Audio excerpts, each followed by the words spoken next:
En información internacional nos enlazamos hasta Colombia con nuestro compañero Yamit Rojas, corresponsal, para que nos dé lo más reciente del atentado en contra del senador y precandidato presidencial del Partido Centro Democrático, Miguel Uribe. Yamit, te saludamos con muchísimo gusto. ¿Qué se sabe hoy del estado de salud del precandidato? Buenos días. Hola Claudia, muy buenos días. Pues mira, justo hace minutos la Fundación Santa Fe, que es la clínica en la que está en este momento hospitalizado Miguel Uribe, el precandidato presidencial por el Centro Democrático, acaba de informar que bajo autorización de la familia, Miguel Uribe ingresó en la noche de ayer después de este atentado sicarial del que fue víctima durante un evento político en el occidente de la ciudad. Su estado actualmente es crítico, y esto tras las intervenciones quirúrgicas que le realizaron justamente en la cabeza, porque uno de los impactos de bala fue en la cabeza y también en uno de sus muslos, particularmente el muslo izquierdo. Por tanto, ahorita se encuentra en cuidados intensivos y está en un proceso de estabilización postoperatoria, justo porque ahorita el pronóstico es reservado. Perfecto. Hace instantes también la esposa María Claudia Tarazona, utilizando las redes sociales de su esposo Miguel, compartió un mensaje en la red social X, y ahí puntualmente le pidió a la clínica que sea la única fuente de información oficial sobre el estado de su esposo, y también pidió respeto por el silencio que están guardando justo en este momento. ¿Qué se sabe, Yamit, de los sospechosos y qué ha dicho la Fiscalía hasta el momento? Pues mira, lo que se sabe hasta el momento por parte del gobierno es que el sicario, pues lamentablemente es un menor de edad, tiene 14 años y pues como bien sabes, los procesos penales son distintos cuando son adultos y cuando son adolescentes. En este caso, claramente la identidad del menor está bajo protección, justamente porque la ley así lo demanda.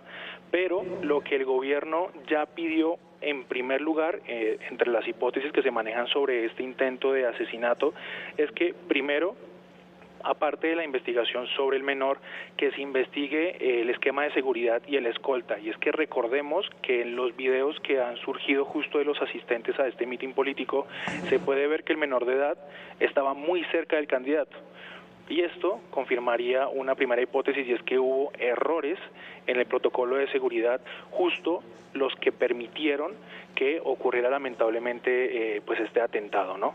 ¿Qué se sabe? ¿Cuáles han sido más bien las reacciones? Porque esto recuerda las peores épocas de Colombia a finales de los 80s y principios de los 90s. Pues mira, las reacciones han sido bastante diversas, entendiendo que en este momento estamos en un proceso de precampañas electorales, porque el año entrante, en 2026, van a haber elecciones generales donde se van a elegir representantes a la Cámara, se van a elegir senadores y también se va a elegir vicepresidente y presidente. Claro. Entonces, ahorita los partidos políticos están justamente haciendo sus campañas para elegir quiénes van a ser los que van a competir en estos comicios, y pues el discurso de estos últimos meses ha sido muy polarizante. Y esto ha llevado justamente a reacciones violentas que lamentablemente pues terminaron con el atentado que vimos ayer. Entonces, los escenarios políticos, tanto los escenarios a favor del gobierno, del oficialismo, y en contra, lo que han pedido en las últimas horas es que se tiene que moderar ese discurso de odio y de polarización, pues porque lamentablemente están pasando cosas que no deberían pasar. Y justo lo que mencionas de los peores momentos y épocas de los años 80 y 90, cuando los cárteles de narcotráfico tenían dominado el país, pues justamente es un miedo y una situación que el país no quiere volver a vivir. Esto ocurre en un tenso panorama político en el marco de la intención de convocar a una consulta popular para aprobar una nueva reforma laboral que además ya ha sido rechazada previamente. Y justo ayer Miguel Uribe, estaba viendo, Yamit, había amenazado de alguna manera, porque pues viene toda esta presión que ya lo mencionas, con denunciar a quienes participaran en esta aprobación. ¿Qué sabemos de esto? Porque fue algo que resaltó el día de ayer previo al atentado contra él. Sí, pues mira, la consulta popular que bien mencionas, que tiene como el fin de revivir ciertos parámetros de la reforma laboral que fue rechazada en el Congreso, pero que recientemente fue revivida, pues al final del día termina siendo también un punto importante en esta discusión, porque como el gobierno planea decretarla, que de acuerdo con algunos constitucionalistas pues resulta ser una medida casi que autoritaria, porque no debería ser ese el trámite correcto para hacerlo, pues al final del día ha terminado suscitando un montón de denuncias, más que todo de la oposición al gobierno de Gustavo Petro. Justamente Miguel Uribe, uno de sus principales detractores, señaló que lo iba a denunciar a instancias internacionales para evitar justamente este retroceso en vías legales y en vías democráticas, porque justamente los decretos no es la vía correcta para llevar este tipo de iniciativas. Claro. Y lo que se busca, pues, puntualmente es que exista un consenso entre todos los actores políticos para que una decisión de este calibre, pues, pueda ser beneficiosa para los colombianos, pero en el que todos los actores tengan una voz activa. Miguel Uribe, además, ya había sido víctima de la violencia. Su madre fue asesinada en los años 90 después de un secuestro. ¿Cómo se está percibiendo desde tu perspectiva, Yamit, la tensión en Colombia, ya de manera individual? Pues mira, hay mucha zozobra, en particular porque en los últimos, bueno, ya estamos a puertas de que termine el gobierno de Gustavo Petro y lamentablemente la seguridad en Colombia se fue para atrás.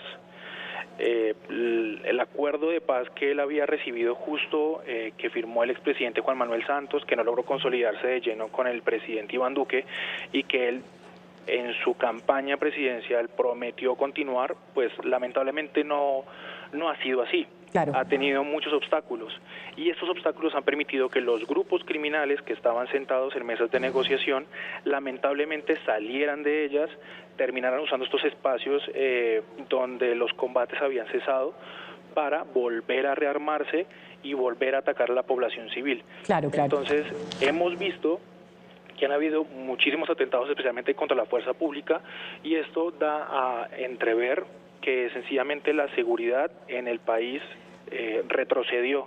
Claro. Y esto pues es una zozobra y es un ítem muy importante a la hora de ver cómo se va a manejar este parámetro en particular en los discursos de precampaña que estamos empezando a ver, y de cómo este tema en particular de la seguridad, que es un tema tan sensible para los colombianos, va a marcar la agenda y el voto de los colombianos de cara a las elecciones del año entrante. Y se han fortalecido significativamente estos grupos. Bueno, y ya para despedir, Yamit, y rápidamente, además tembló esta mañana en Colombia.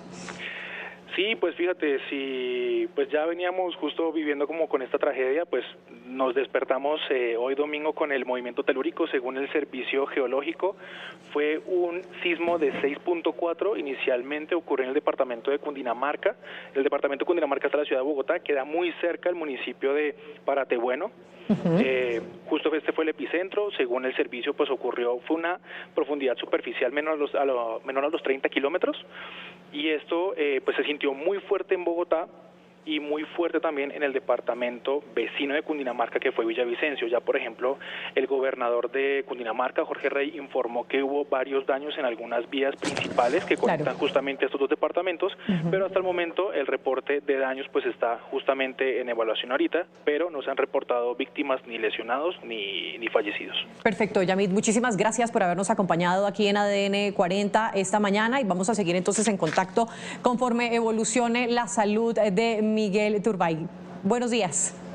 Igual, un abrazo, que tengas buen día y seguimos en contacto. Un abrazo.